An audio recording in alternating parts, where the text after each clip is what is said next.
Well, folks, another great tournament.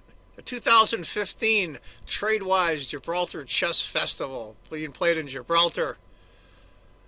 Unbelievable scenery. Gibraltar is an amazing place, amazing place. World-class players, one of the top-rated opens in the world. Karl Nakamura, Topalov, ex-world champion, Huey Fan, you name it, they're there. Oh, a whole lot of English players, you name it, they're all over the world. And they all come here to Gibraltar once a year for the Gibraltar Chess Festival 2015 from January 26th to February 15th, 2015. Don't miss any of these great games.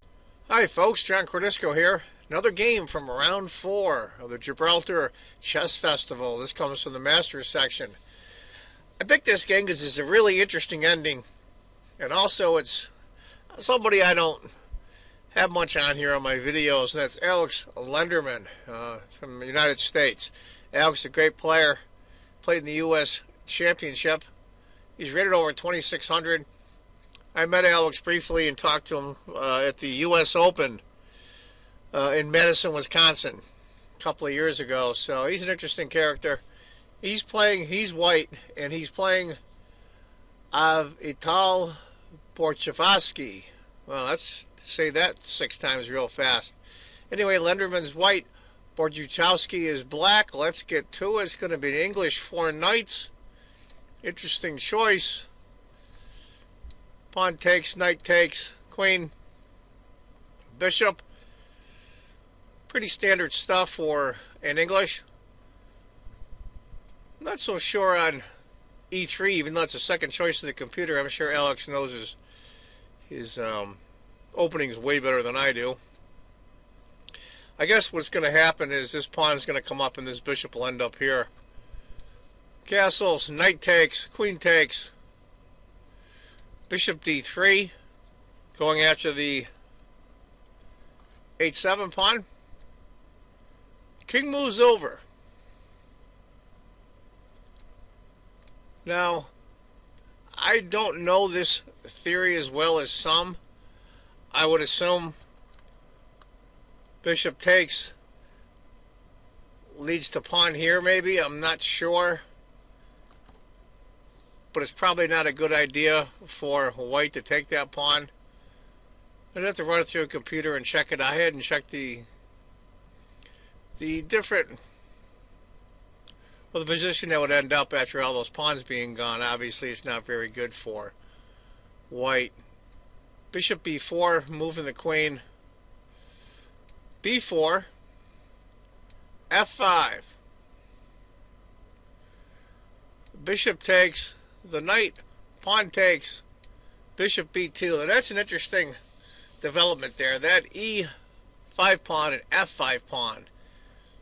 You don't see the f5 pawn that far ahead for black this early in the game, around move 13. e4, knight d5. To give you an idea, he's trying to gang up on the c6 pawn. The computer did that. c5, of course. If you can't defend it, push it. Queen takes, pawn takes. Now he's managed to get his pawns reconnected, but the problem is this backward pawn here for white. He can't get by because of the en passant. Rook b8. Bishop to c3. Bishop takes the pawn. So they're back at even material. Black right now has got a tiny advantage. We'll call it even. Finally, boy castles. Bishop d6. And Lenderman brings his other rook over to c1. Looks like he's going to go after this pawn here. c5. Like I said, if he can't defend it, push it. Knight goes. Rook has to move. Knight takes. Well, he allowed that pawn to be taken. I really don't know. Bishop d7. Now the knight's temporarily trapped right now. That's why he let him have the pawn. Where's the knight going to go? The knight can't go here, here, or here without being taken. a4. Now what he's done, he's given himself a square. Rook a8. The knight has to come back. Bishop. Surprised he didn't take bishop takes, even though that's the third choice in the computer. Bishop f8 and b8 are the top two choices. He decided to go b8. Rook c to b1, protecting that knight again. Rook a to a6. Interesting choice. Rook b to a6 was the computer's third choice. Bishop c6 was the first choice. Interesting choice by black. Now it's a 2-point advantage. Now we're going to see a problem for black. Pawn comes up. Now rook c6, rook g6. Now rook c6, rook e6 are the two moves for the computer. Now there's over a 2-point advantage now for white. Looks like black's slowly losing it. I think black panics here and goes rook h6. And the points are just piling up now for white. It's over a 3-point advantage. They're going rook to c6, knight a3, bishop c7, knight c4. It still sucks for black, but it's not nearly as bad as what's going to happen here. After rook h6, knight a3. But for some reason, Lenderman chose not to do that. He went g3.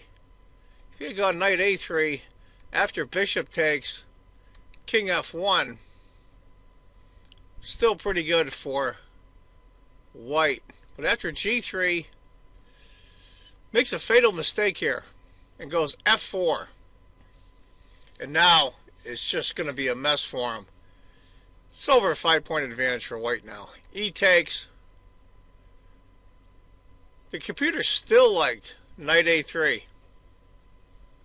And if the bishop has to move, rook to b7. Rook has to come over, and that's it. He's doomed. But after e takes, bishop takes. Interesting. But now he plays knight to a3. And that one I don't understand at all. Of course, the move is g takes f4. Picking up the bishop. But he decides not to do that. Well, he's looking at checkmate. You got to understand. It's not for no reason at all. It's going to be mate right here.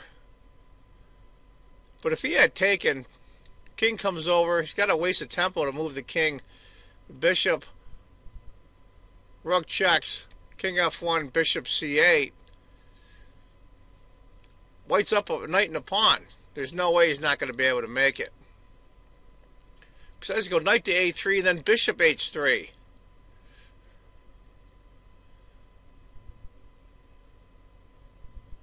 Now you see he can't check temporarily because the bishop is guarding that square. So he should take it. But rook to b7 is the correct move. You can see this coming after rook takes.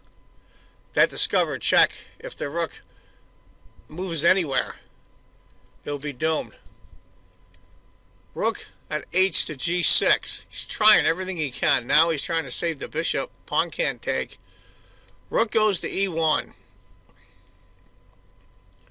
Black makes a escape for his king, but it's too little, way too late. Knight to c4. Bishop h6. He's trying to surround his king with some pieces. The last chance for counterplay, according to the computer, was rook here.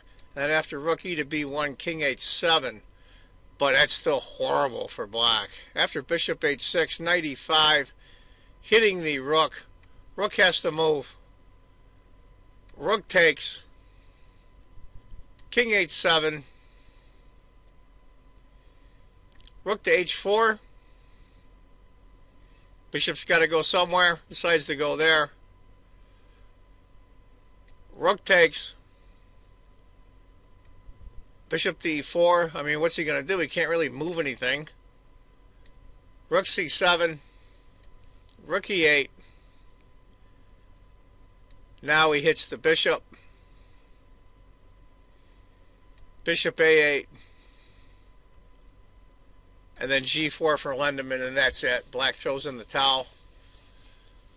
Pretty good game by Lenderman. Weird position at the end, I thought, with that cornered king, and This rook over here just kind of sitting there doing nothing for a long time. Anyway, folks, that's another game from round 4 of the Gibraltar Chess Festival. I hope you enjoyed it.